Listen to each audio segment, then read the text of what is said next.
You heard that Harold is banning raids in all of Norway? I did. Does that not bother you? If we cannot raid anyone, they cannot raid us. Huh. A fair thought.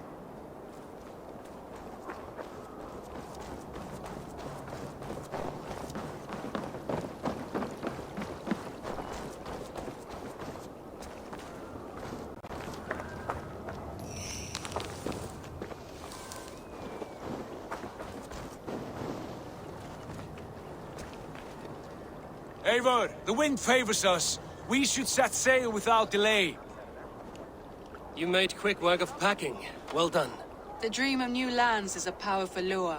As is the promise of glory. But the act of leaving so beloved a home, there's a sadness to it. Having doubts? No, not at all. The die is cast. Then let fate guide our journey. Are you ready? I'm ready. Let us take to the water and leave unbothered while we have the chance. That chance is past. Look! Fate flies on swifter wings than we. King Harold's banner.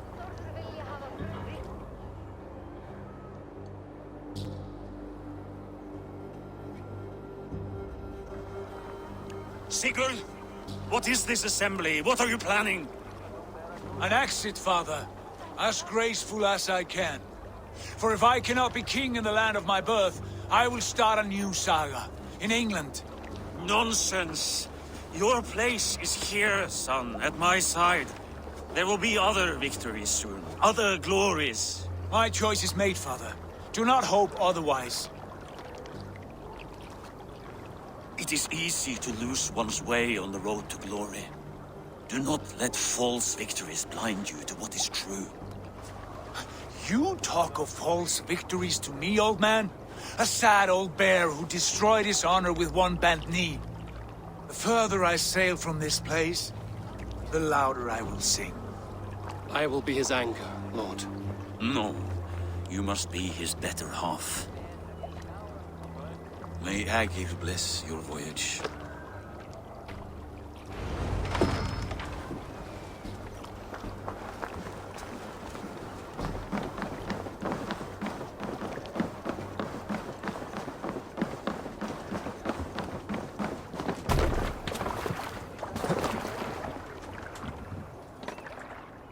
The time for tears is over, you weeping sacks of wool! Put some muscle into those pools! Ration your strength, dog. We have an ocean to cross. All right, you lazy backrout. Sigurd, what's our course? The sons of Ragnar established a settlement near the coast. We set sail for that. Ragi, sing a song to lift our hood. To rouse the gods! Inspire a mighty fart from Thor to speed us on our way! An ocean lies before us, Eivor, and on its far sides, a new kingdom awaits. You know England well from your travels. I spent a season in their kingdom of Mercia, a temperate land, lush and wild. By now, the sons of Ragnar will have claimed its heart. Do we mean to join their army? They will join ours. In time, all of England will know of Ravenpan and the glory we brought to that fractured land. So to England! Glory and destiny! To England! To England! For Valhalla!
lecture at the University of Cambridge, Dr. Circa told a worried audience that scientists have few answers for them. Since the mass coronal ejection of 2012, the strength of the Earth's magnetic field has increased by a factor of 50,000. This has resulted in huge disturbances in radio and satellite communications, dangerous bands of radiation around the poles, and as we can all see from our window, an aurora borealis that never burns away. Unfortunately, we are stumped as to why this is happening, and if we cannot find an answer soon, it may change the way we live, the way we communicate, even the way we evolve, forever. Dr. Circa went on to say, Bought you more electrolytes? Oh, new and improved citrus flavor. Thanks, Sean.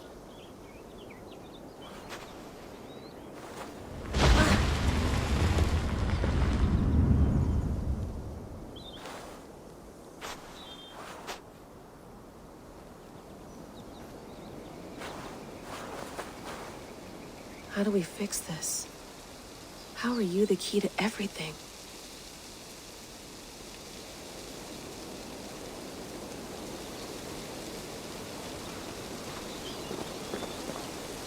You're a long way from home, Eivor.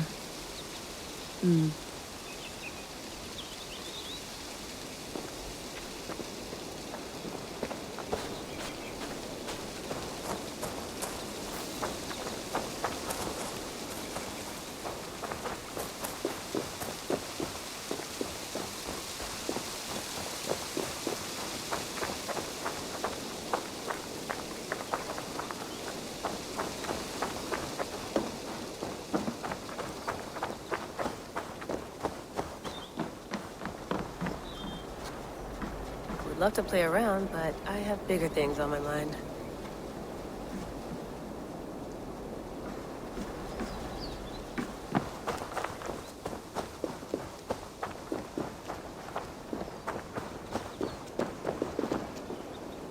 I'm not going anywhere.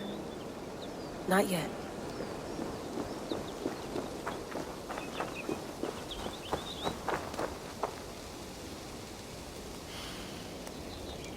I should do this more often. Relaxing.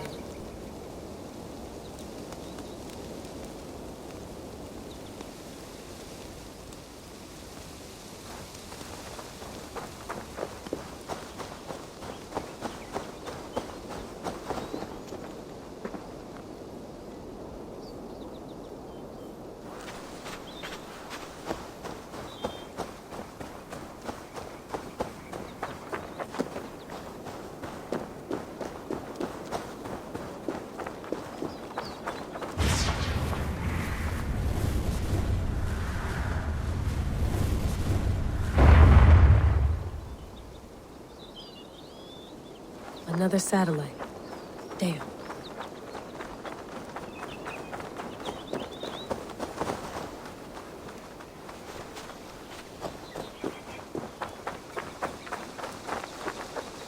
Someone's got mail. An invitation to a fair in Concord. Bring your best crop and you may win a prize. Tempting.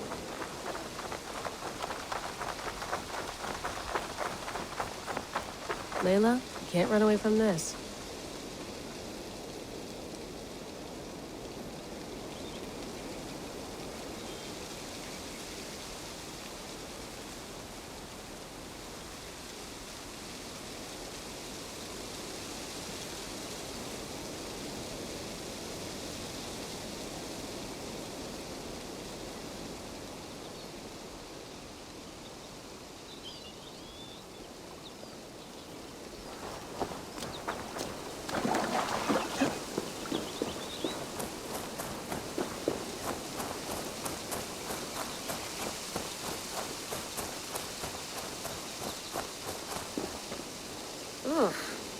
I'd rather walk into town than use this.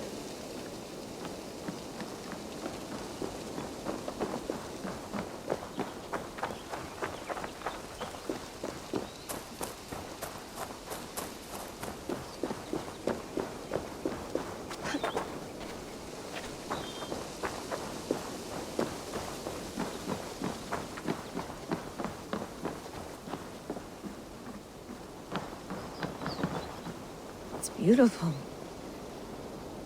It's not normal.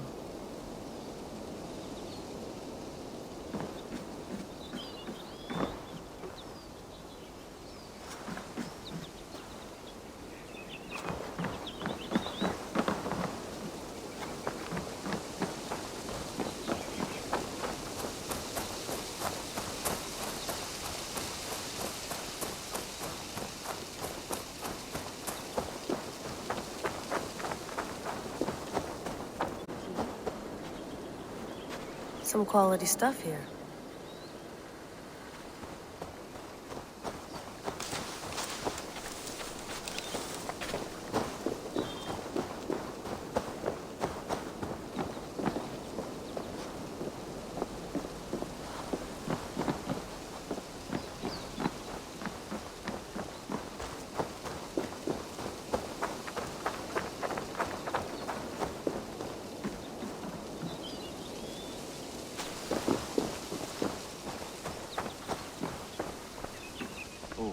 Mint tea is not actually tea, Bex.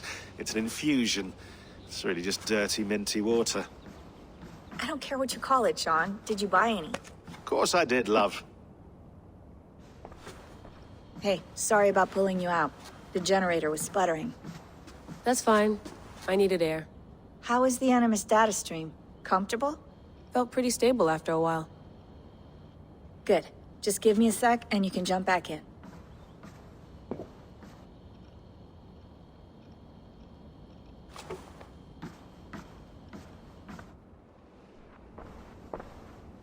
Another satellite came down.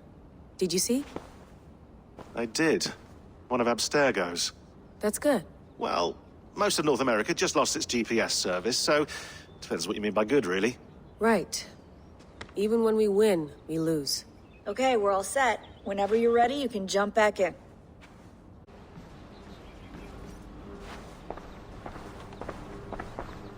I went through hell to bring you here. It had better be worth it.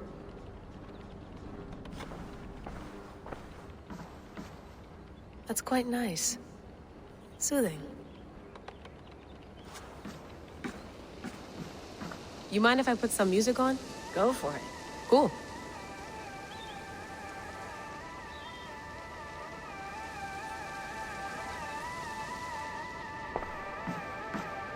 Sean has been busy.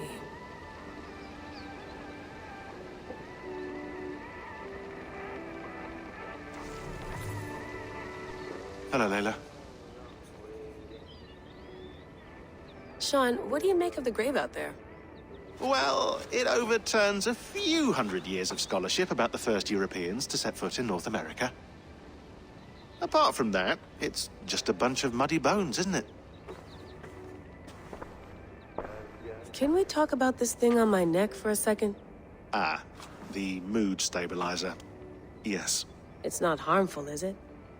I mean, I feel good, but I want to make sure there's no side effects. There shouldn't be. It's only blocking outside signals, a passive effect. So the staff doesn't, you know, mess with you. Sean, what happened last year, I had no control over that. I tried to resist. I understand. And your old team, maybe they don't. But we've seen that sort of thing before. Still, if you want to work with us and get to the bottom of why the world is about to end for the second time in 8 years, then you wear that thing until we say otherwise. William's orders. I know. It's not a problem. It's just a few more weeks, yeah? Just until we figure this out. You're right.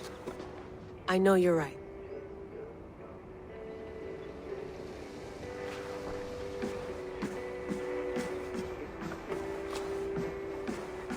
You gonna put this in the fridge, Sean? Of course. In half a minute. Remember, tomatoes go on the counter, not the fridge. Please enjoy your stay. Remember, all the garbage must be packed out, and please water the plants once a day. Yeah, I won't remember that.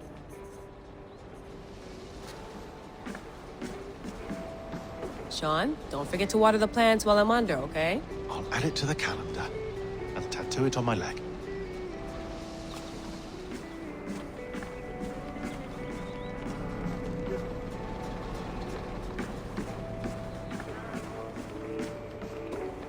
Feeling okay? Better. But I'm worried that it could happen again. The two data streams. I can't promise it won't. I barely understand it myself.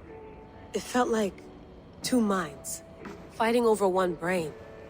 It hurt like a shotgun to the head. Right. There's something about this Viking's DNA sample that feels dense, noisy. Could it be the staff? Interfering somehow? How do you mean? My headaches, my temper. They started the day I got that thing. I hope you're not making excuses for, you know, your friend. Jesus, no. I'm not. Sorry. Just take it easy. And if you feel yourself slipping again, let us know. I'm trying. I really am.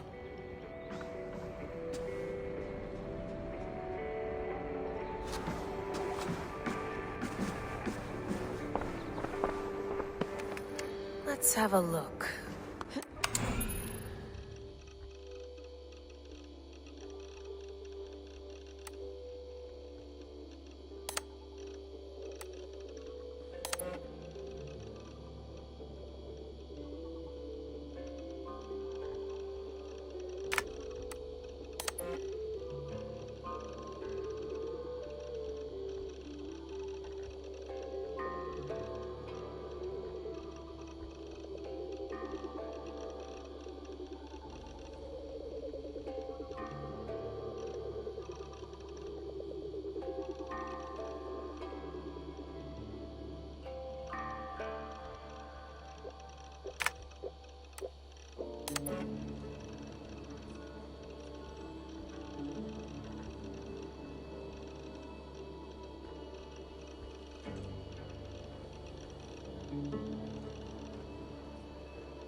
and save us all from another death.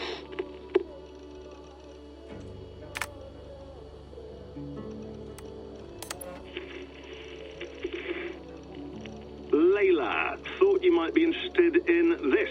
Conversations that Bex and I had with Desmond back in 2012. December, I think. Just, candid talks, that's all. We didn't square any circles or write any beat poetry. But he did have some interesting insights into his time in the Animus and what it means to be an assassin. Anyway, have a listen. You might find you and he had similar experiences, so, well, let me know what you think. Unless it's to tell me I sound like a total brat in these recordings. If that's the case, just say nothing. I mean, I did have a slight cold at the time I recorded these. That's probably why I sound odd. Anyway, okay, I'm done anyway, so turn off. Turn off. Oh, it's actually just a button. Sorry, here we go.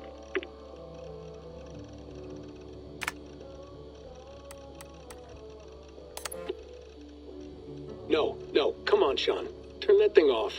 Oh, hold on. I like what you said there. I want to get this for posterity. Say it again, nice and loud.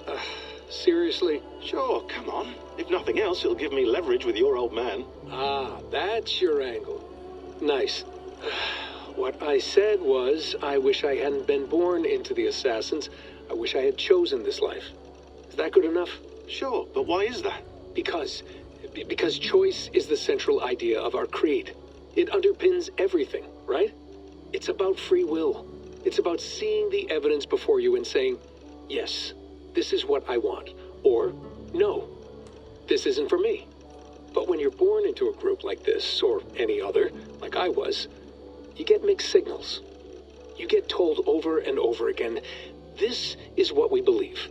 These are the rules. This is reality. No deviation. And if you question it, oh, they look at you like you killed a puppy. That's hardly free will. It's a weird irony when free will is your central belief, but nobody wants you to believe otherwise. I don't know how to say it exactly, but I always thought there was something self-destructive about our creed. If free will is the most important moral guidepost we have, we should be free to ignore it. To choose submission, for example. You know what I mean? Like, we should be free to side with the Templars. If it's really my choice, I could do that. Right. It's almost self-refuting. A democracy could democratically elect a dictator or choose to get rid of democracy altogether. Within our creed is the seed of its own destruction. That's what makes it powerful, I think. And fragile. Right. The more freedom you have, the more risky it is, you know? Anyway, my dad has mellowed over the years, but he was strict when we lived on the farm.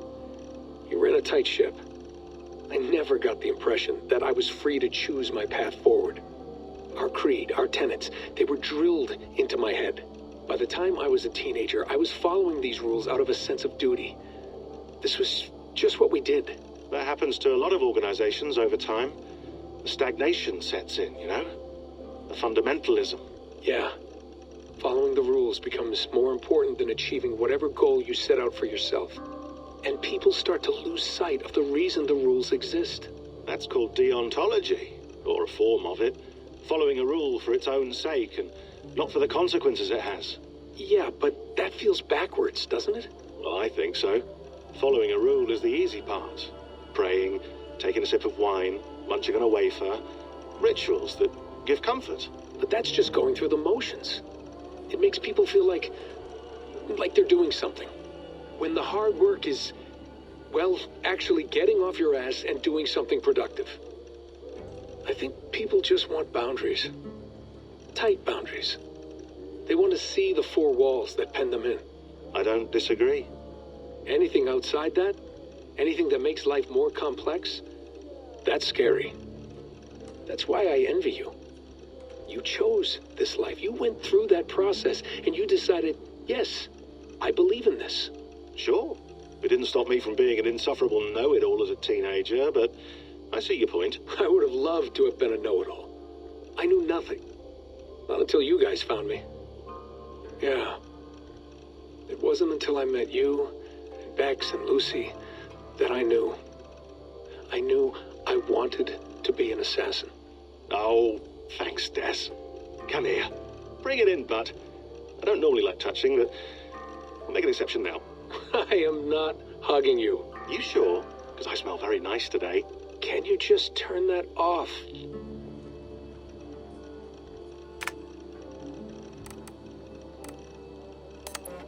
Hold on, I'll just set this here.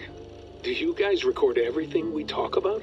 Not everything, but you've been using the Animus so much, I thought this was a good chance to learn some things about prolonged exposure. So I'm your guinea pig. No, my guinea pigs are all dead. The Animus was too much for them to handle. Cute. Can I ask you about the bleeding effect? Any recent flashes? Any memories resurfacing? Yeah, the usual things. Ghost images of Altair and Ezio a few times a day. Nothing intrusive, just brief moments. They pass quickly, almost without me noticing. Like a figure in the corner of my eye. Or remembering a dream from the night before. I did have one extended hallucination a few days ago. It was Ezio. He was older, around the time he left Cappadocia. He was standing on the deck of a ship, alone. And through him, I could feel an intense regret or guilt. And it felt to me like he'd had a loss of faith in himself, in the creed, like he couldn't keep it up, couldn't stay true to his ideals. And as I watched him, I thought, is this the moment he decided he was done being an assassin?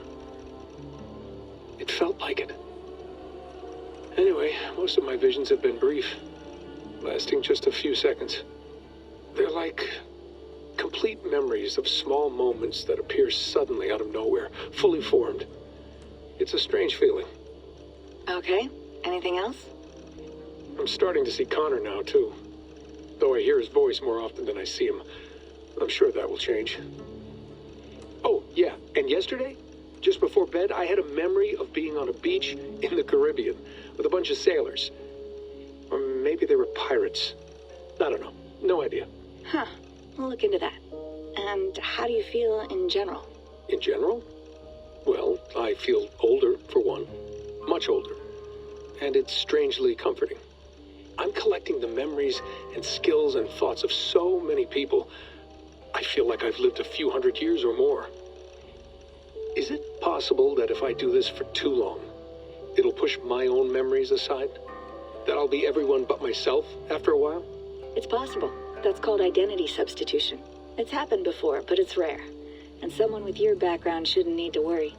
My background? You mean someone with my genes? My abilities?